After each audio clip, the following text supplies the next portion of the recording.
Subscribe कीजिए आपके अपने यूट्यूब चैनल मेडिसिन मंथन को और साथ ही साथ बेल आइकन का बटन दबाएं जिससे कि लेटेस्ट वीडियो का नोटिफिकेशन आपको मिलता रहे।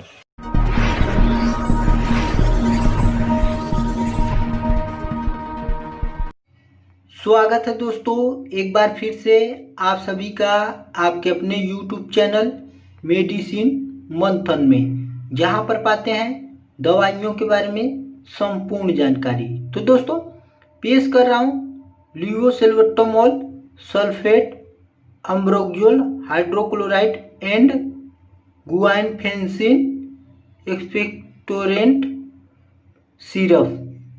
चलिए इस सिरप के रेट के बारे में देख लें। तो दोस्तों इस सिरप का रेट है 75 रुपये। चलिए इस सिरप के कंपोजिशन के बारे में देख लें। तो दोस्तों इस सिरप में आपको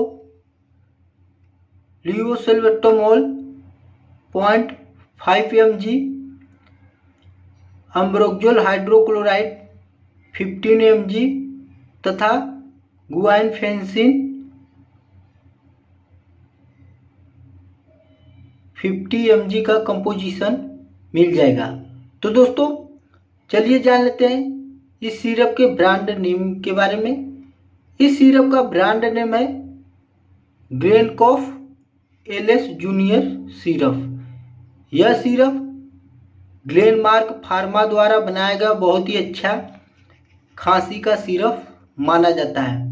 यह सिरप आपको किसी भी मेडिकल शॉप या केमिस्ट की दुकान पर आसानी से उपलब्ध मिल जाएगा।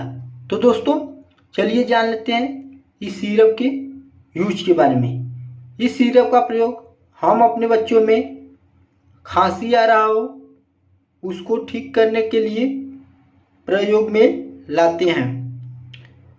बच्चे के छाती में कफ हो गया हो और घरघराहट की आवाज़ आता हो, उसमें इस सिरप का प्रयोग बहुत ही अच्छा माना जाता है।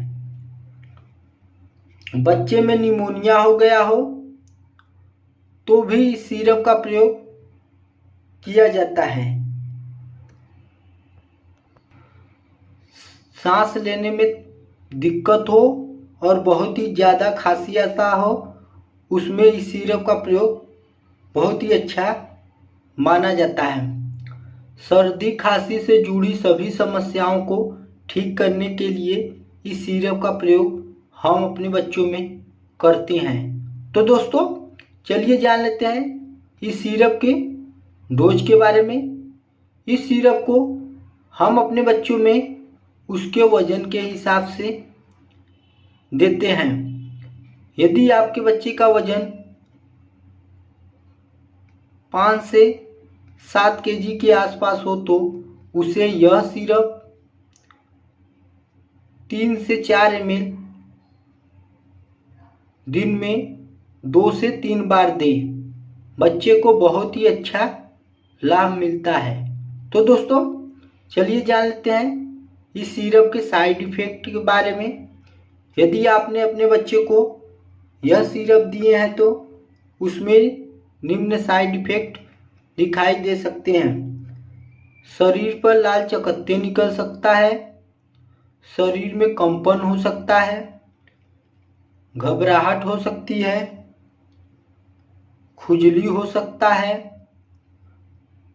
उल्टी या मतली हो सकती है, दस्त हो सकता है इत्यादि की समस्याएं यदि आपको आपके बच्चे में दिखे तो इस सिरप का प्रयोग करना अपने बच्चों में बंद करें और अपने किसी नज़दीकी डॉक्टर की सलाह लें।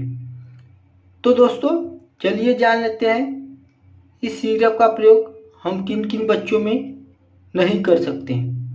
यदि आपके बच्चे में हृदय रोग की कोई समस्या हो, लीवर में इन्फेक्शन हो, गुर्दे की बीमारी हो, कम दिखाई देता हो, शुगर हो, तो इस सिरप का प्रयोग अपने बच्चों में ना करें। दोस्तों यदि आप इस चैनल पर नए हो तो चैनल को सब्सक्राइब करें और वीडियो को ज़्यादा से ज़्यादा शेयर करें। जय हिंद, जय भारत।